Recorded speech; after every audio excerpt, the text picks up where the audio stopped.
बिस्मिल्लाहिर्रहमानिर्रहीम। Important topic जो कि हम आज डिस्कस करने लगे हैं वो है इलेक्ट्रॉनिक कन्फिग्रेशन। डिफ़ाइन करते हैं इलेक्ट्रॉनिक कन्फिग्रेशन को, तो क्या कहते हैं कि जो इलेक्ट्रॉन्स की डिस्ट्रीब्यूशन होती है around the nucleus in the orbit, energy levels और शेल्स, इसको इलेक्ट्रॉनिक कन्फिग्रेशन कहते हैं। डिस्ट्रीब्यूशन ऑफ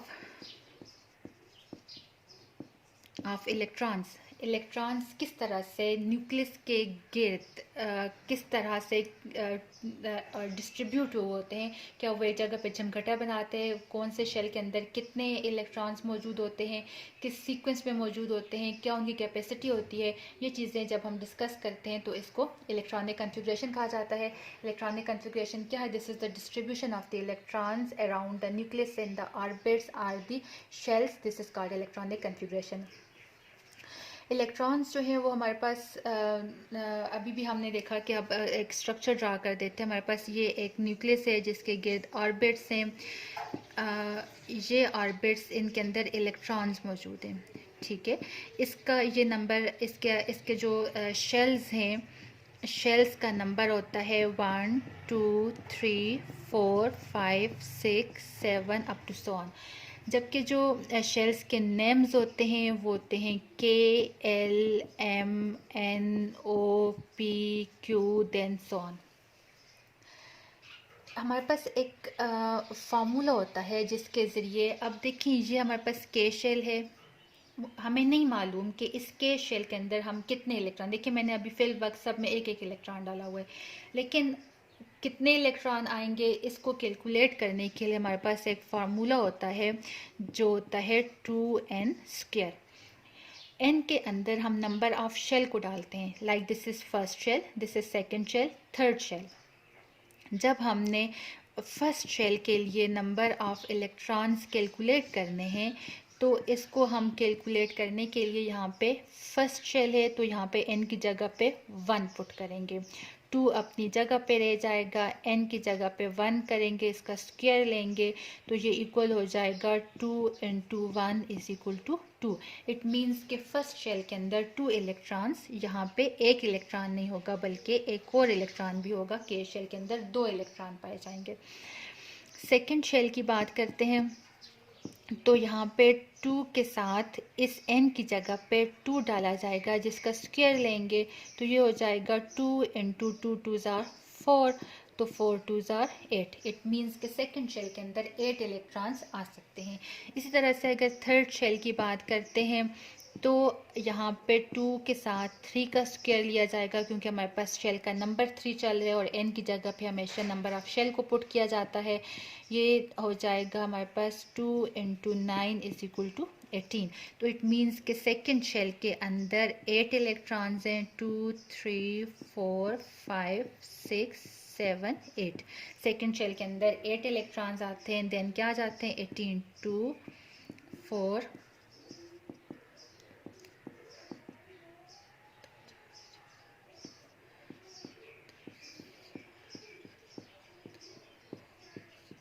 ये 18 इलेक्ट्रॉन्स थर्ड शेल के अंदर आते हैं। इसी तरह से नंबर ऑफ इलेक्ट्रॉन्स कैलकुलेट किया जाए अगर फोर्थ शेल के लिए तो ये हो जाएगा 2 × 4 का होल स्क्वायर, 2 × 16 = 32। देन अगर फिफ्थ शेल की बात करते हैं तो नंबर ऑफ इलेक्ट्रॉन्स कैलकुलेट करने के लिए 5 का स्क्वायर लिया जाएगा तो ये हो जाएगा 50। मीन्स के इस फार्मूले के ज़रिए, ये जो फार्मूला हमारे पास मौजूद है 2n², इसके ज़रिए हम अरेंजमेंट ऑफ इलेक्ट्रॉन, देखिए हम इलेक्ट्रॉनिक कन्फिग्रेशन देख रहे हैं। इलेक्ट्रॉनिक कन्फिग्रेशन क्या है? Distribution of electrons. जब तक हमें ये फार्मूला नहीं पता था, हमें नहीं पता था कि इस ऑर्बिट के अंदर हम कितने इलेक्ट्रॉन्स डालें, तो मैंने रैंडमली एक एक डाला हुआ था। लिहाजा जब हमें ये पता चल गया कि फार्मूला के ज़रिए कि फ़र्स्ट शेल के अंदर जो के शेल है उसके अंदर 2 इलेक्ट्रॉन्स आ सकते हैं, सेकेंड शेल के अंदर 8 हो सकते हैं, थर्ड के अंदर 18 होते हैं, देन फोर्थ के अंदर 32 आ सकते हैं, फिफ्थ शेल के अंदर 50 इलेक्ट्रॉन्स आ सकते हैं। तो इस तरह से जो इलेक्ट्रॉन्स की डिस्ट्रीब्यूशन है, यही चीज़ हमारे लिए एप्लीकेबल होती है कि हम इलेक्ट्रॉन्स की डिस्ट्रीब्यूशन कर सकते हैं। जब हम इलेक्ट्रॉन्स को डिस्ट्रीब्यूट करना चाहते हैं तो हमारे पास एक तो हमने कहा कि शेल्स, ठीक है, ये जिसके अंदर हमने ड्रा किया ये शेल्स है।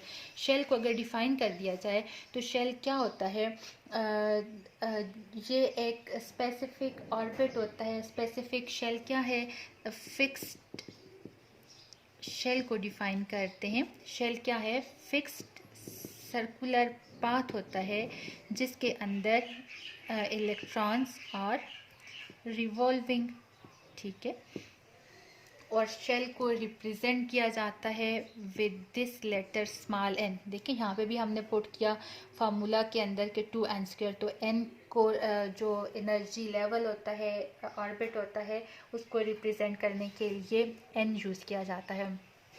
इसका नंबर 1 2 3 4 5 6 7 इस तरह से चलता है शेल का। और जो इनके नेम्स होते हैं KLMNO होते हैं। और ये स्टार्ट कहाँ से होता है, नंबर 1 शेल जो है वो न्यूक्लियस से बिल्कुल करीब होता है, सेकंड वाला थोड़ा दूर होता है, थर्ड वाला और दूर होता है। इस तरतीब पे जाते हैं। लेकिन हम यहाँ पे शेल के साथ साथ एक और चीज़ भी देखेंगे, सब शेल। सब शेल क्या होते हैं कि जो एक शेल होता है वो मज़ीद डिवाइड होता है छोटे छोटे हिस्सों के अंदर, छोटी छोटी लाइंस के अंदर, जिनको छोटे छोटे सब लेवल्स के अंदर, जिनको कहा जाता है sub energy levels. Sub energy levels या सब शेल्स क्या होते हैं, these are the sub energy levels. These are sub energy levels, जो कि कहाँ से आते हैं, एक एनर्जी लेवल से या शेल से। एक शेल जो है वो मज़ीद छोटे छोटे लाइंस पर ऊपर कंसिस्ट करता है, जिनको सब एनर्जी लेवल्स कहा जाता है। सब एनर्जी लेवल्स हमारे पास, इसको हम एस से भी रिप्रेजेंट करते हैं, पी से, डी से और एफ से। जैसे हम शेल को रिप्रेजेंट करते हैं एन से, इसी तरह से सब शेल्स को रिप्रेजेंट किया जाता है एस से या पी से या डी से या एफ से, जो कि उसके ऊपर डिपेंड करते हैं कि कैसा हमारे पास मौजूद है, कौन सा शेल है जिसके अंदर क्या आया, उसके अंदर सिर्फ एस आएगा, क्या एस पी आएगा। तो इस तरतीब को देखा जाता है। और जो भी हमारे पास नंबर ऑफ शेल होता है, अगर एस है हमारे पास तो एन एस लिखा जाएगा, ठीक है, एन पी लिखा जाएगा, एन डी लिखा जाएगा। इस तरतीब के ऊपर मीन्स के जो सब एनर्जी लेवल का सिंबल है उससे पहले एन का सिंबल डाला जाता है जो शेल को रिप्रेजेंट करता है।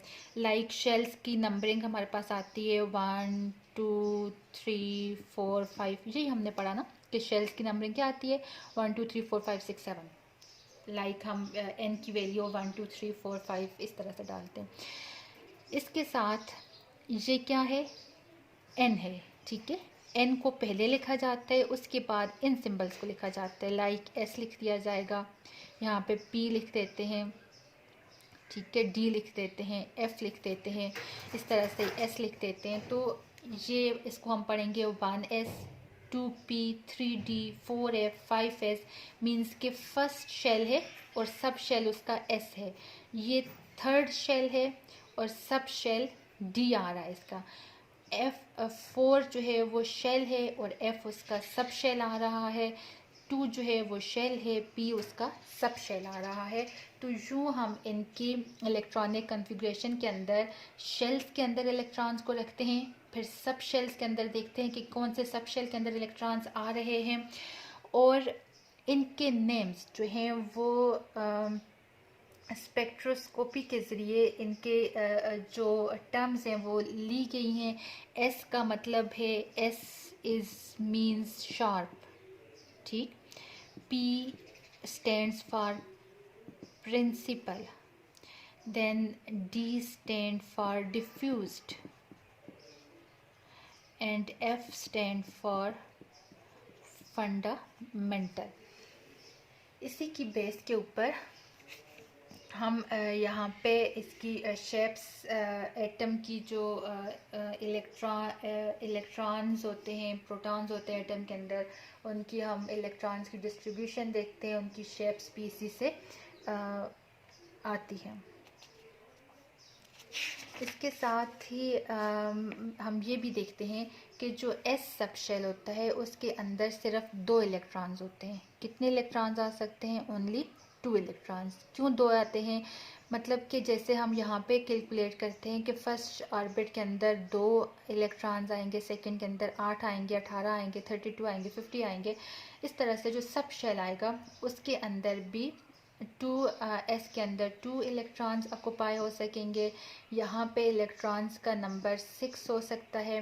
देन डिफ्यूज के अंदर 10 इलेक्ट्रॉन्स मैक्सिमम आ सकते हैं, और जो फंडामेंटल है उसके अंदर 14 इलेक्ट्रॉन्स मैक्सिमम हो सकते हैं। मींस के जो एस सब शेल उसके अंदर 2 इलेक्ट्रॉन्स, पी के अंदर 6 आते हैं, डी के अंदर 10 आते हैं और एफ के अंदर 14 आ सकते हैं। इसी बेस के ऊपर हम देखते हैं कि यहाँ पे हम जब इलेक्ट्रॉन्स की फिलिंग होती है शेल्स के अंदर, सब शेल्स के अंदर, तो देखा जाता है इलेक्ट्रॉन्स की जो शेल्स सब शेल्स होते हैं उनके अंदर डिस्ट्रीब्यूशन जब देखी जाती है तो एक प्रिंसिपल है जिसको आफ्पा प्रिंसिपल कहा जाता है। आफ्पा प्रिंसिपल इसके अंदर क्या है, ये कहता है कि lower energy level fail first, कि जो लोअर एनर्जी लेवल है वो पहले फेल होगा, जो जिसकी एनर्जी ज़्यादा है वो बाद में फेल होगा।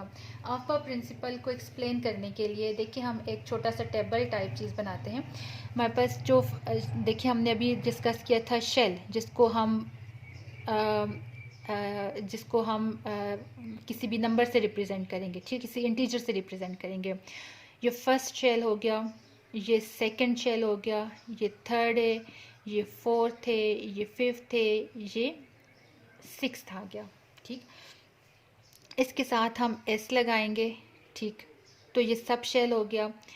सेकंड के साथ हम एस पी लगाएंगे और 2 के साथ हम पी भी लगाएंगे।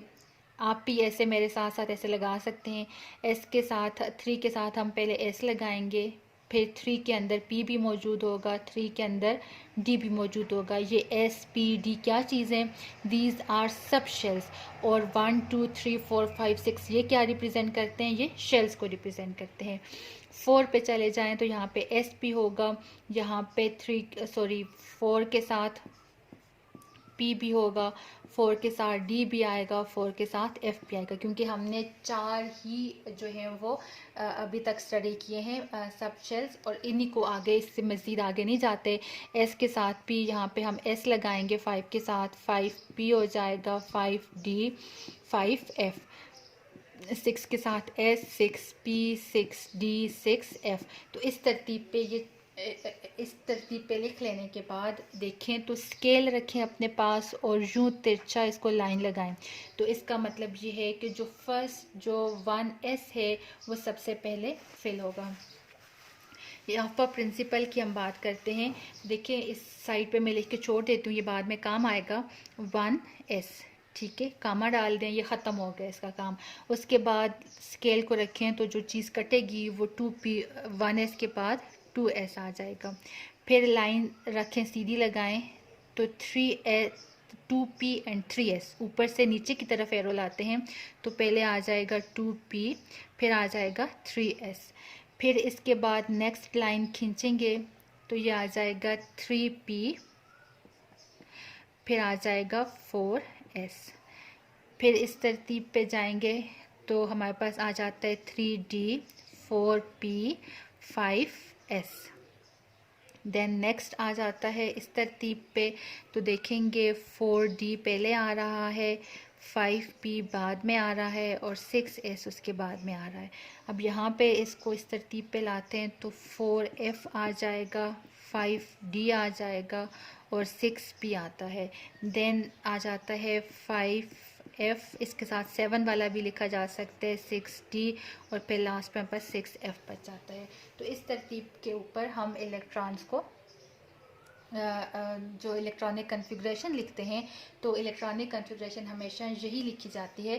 देखिए अगर हम इलेक्ट्रॉनिक कन्फिग्रेशन लिखेंगे तो हम इसी तरतीब से जाएंगे कि ये 1s 2s 2p 3s, 1s लिखेंगे तो इसका मतलब है ये पहला शेल है, जिसका जो ये फर्स्ट शेल है, सब शेल s है। इसके ऊपर हम या नंबर 1 डालेंगे या 2 डालेंगे, तो इट मीन्स कि इस सब शेल के अंदर इलेक्ट्रॉन्स 1 हैं या 2 हैं। इस तरह से p के ऊपर जाएंगे तो यहाँ पे 2 रिप्रेजेंट करता है शेल को, p रिप्रेजेंट करता है सब शेल को, और इसके ऊपर डालेंगे जी कोई नंबर लाइक 3 है, 4 है, 5 है, तो ये रिप्रेजेंट करेगा कि इसके अंदर 2 इलेक्ट्रॉन्स मौजूद हैं सब शेल के अंदर, या 4 हैं या 5 हैं, जितने भी इलेक्ट्रॉन्स हैं ये इस चीज़ को शो करेगा। ये चीज़ सारी क्या है, दिस इज़ आफ्पा प्रिंसिपल। आफ्पा प्रिंसिपल क्या एक्सप्लेन करता है कि जिन जिन एनर्जी लेवल्स की एनर्जी कम होती है वो पहले फिल होते हैं, और जिनकी एनर्जी ज़्यादा होती है वो बाद में फिल होते हैं। अगर तरतीब पे देखा जाए, देखें पहले 1s है, फिर अगर इस तरह सीधी तरतीब देखी जाए तो सबसे पहले 1s फिल हो, फिर 2s 2p, ठीक है। यहाँ पे भी 1s 2s 2p यहाँ तक ठीक आ गया, फिर उसके बाद 3s ठीक आ गया, 3p देन 3p ठीक आ गया, फिर उसके बाद 3p के बाद क्या आ गया, 4s आ गया। लेकिन जहाँ पे अगर हम इस तरतीब पे चलें तो 3p के बाद क्या आना चाहिए, 3d।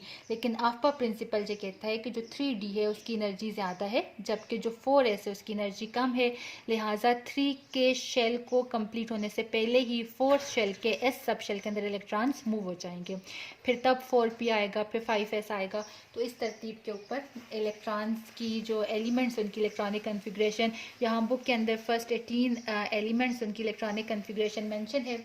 हम भी बिस्मिल्लाह करते हैं तो इसी चीज़ को इसको साइड पे रखते हैं।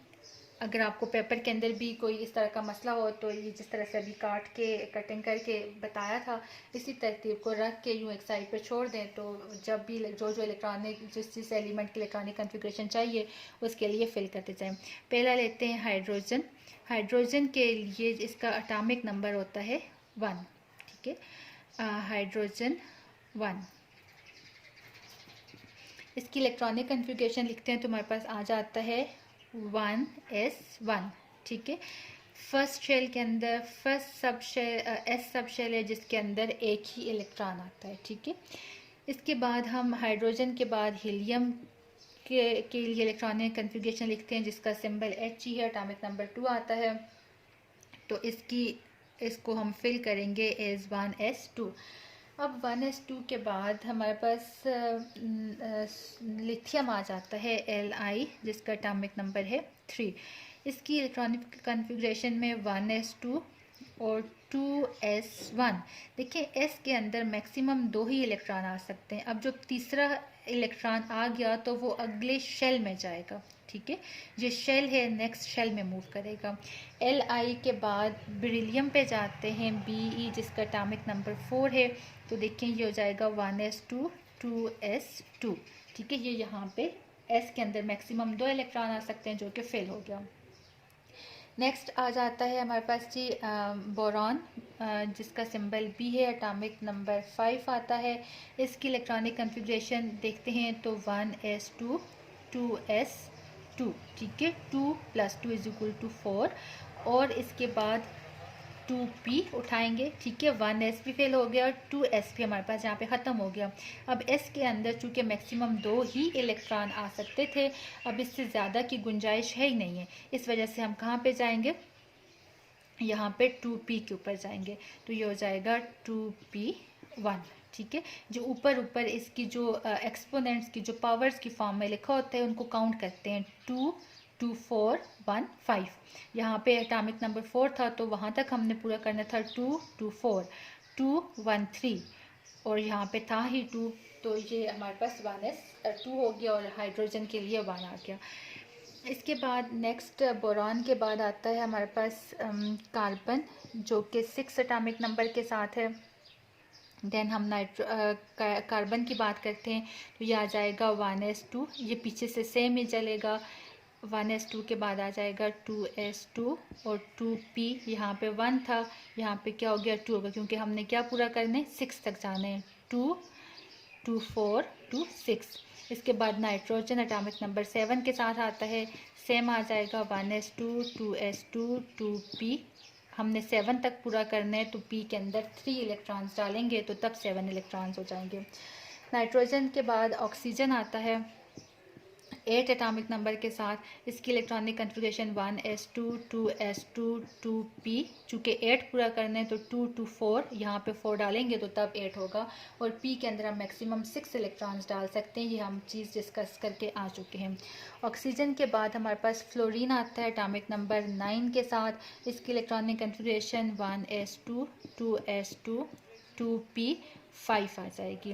देन फ्लोरीन के बाद आ जाता है नियॉन एटॉमिक नंबर 10 के साथ। इसकी इलेक्ट्रॉनिक कन्फिग्रेशन भी सेम आएगी 1s2 2s2 2p6। नियॉन के बाद हमारे पास मौजूद है जी सोडियम एटॉमिक नंबर 11 के साथ। इसकी इलेक्ट्रॉनिक कन्फिग्रेशन देख लेते हैं 1s2 2s2 2p6। तो ये पूरा हो गया 2 to 4 6 10 हो गया, लेकिन हमारे पास एटॉमिक नंबर तो 11 है, इसलिए हम क्या करेंगे, यहाँ पे हम देखेंगे हमारे पास 2p पूरा हो गया है। 2p के बाद अब किस पे जाएंगे, 3s पे जाएंगे। यहाँ पे हम लिखेंगे 3s, यहाँ पे क्या आ जाएगा, यहाँ पे लिखा जाएगा 3s1। 2 to 4 6 10 और 1 11 हो जाएगा। अब नेक्स्ट एलिमेंट पे जाते हैं। सोडियम के बाद हमारे पास आता है मैग्नीशियम एटॉमिक नंबर 12 के साथ। मैग्नीशियम की electronic configuration 1s2 2s2 2p6 and 3s2। ठीक हो गया, 3s2 पे जाके ये ख़त्म हो गई। फिर इसके बाद आता है एल्यूमिनियम एटॉमिक नंबर 13 के साथ। इसकी इलेक्ट्रॉनिक कन्फिग्रेशन बन जाएगी 1s2 2s2। देखें ये पीछे से सारी सेम ही आती है। फिर 2p6 3s2, यहाँ तक तो पूरा हो गया, लेकिन 3s के बाद क्या आता है, 3p है। तो हम अब 3p को लिखेंगे, जिसके अंदर एक इलेक्ट्रॉन डालेंगे तो 13 इलेक्ट्रॉन्स पूरे हो जाएंगे। एल्युमिनियम के बाद आता है जी silicon with atomic number 14। Silicon का एटॉमिक नंबर 14 है। Same electronic configuration 2s2 2p6 3s2 3p। p के अंदर अभी एक इलेक्ट्रॉन है और इसके अंदर मैक्सिमम 6 इलेक्ट्रॉन्स आ सकते हैं, तो यहाँ पे हम 2 डाल सकते हैं। सिलिकॉन के बाद 15 पे हमारे पास फास्फोरस आता है, एटॉमिक नंबर 15 है। इसके लिए 1s2 2s2 2p6 3s2 3p। बाकी तो सेम आ गया, ये तो कंप्लीट है, फिल्ड है, इनके अंदर जितनी गुंजाइश थी वो भर गए हैं, लेकिन अभी इसके अंदर गुंजाइश बाकी है। इसके अंदर 2 कुर्सियां भरी हैं, लेकिन अभी इसके अंदर कितने बंदों के बैठने की जगह है, 6 की। तो 2 के साथ अब यहाँ पे एक और बंदा भी तीसरी कुर्सी पर बैठ सकता है। फास्फोरस के बाद आते हैं हमारे पास सल्फ़र, जिसका एटॉमिक नंबर आता है 16। इसके लिए हम देखते हैं 1s2 2s2 2p6 3s2 and 3p4 हो गया। सल्फ़र के बाद नेक्स्ट जो एटॉमिक नंबर 17 के साथ क्लोरीन मौजूद है। इसकी electronic configuration 1s2 2s2 2p6 3s2 and 3p5। ठीक हो गया। इसके बाद आर्गान आ जाता है एटॉमिक नंबर 18 के साथ, जिसकी इलेक्ट्रॉनिक कन्फिग्रेशन भी सेम आएगी 1s2 2s2 2p6 3s2 3p6। तो यहाँ पे ये 6 के साथ भर गया। तो यूँ ये सिर्फ 18 एलिमेंट्स की इलेक्ट्रॉनिक कन्फिग्रेशन नहीं है, बल्कि पीरियोडिक टेबल के अंदर मौजूद 118 एलिमेंट्स की इलेक्ट्रॉनिक कन्फिग्रेशन इसी तरतीब पे लिखी जा सकती है। और इसी ऑफर प्रिंसिपल को यूज़ किया जाता है कि इलेक्ट्रॉन की जिनकी लो एनर्जी होती है उनको पहले फिल किया जाता है, और जिनकी एनर्जी ज़्यादा होती है उनको बाद के लिए रख दिया जाता है।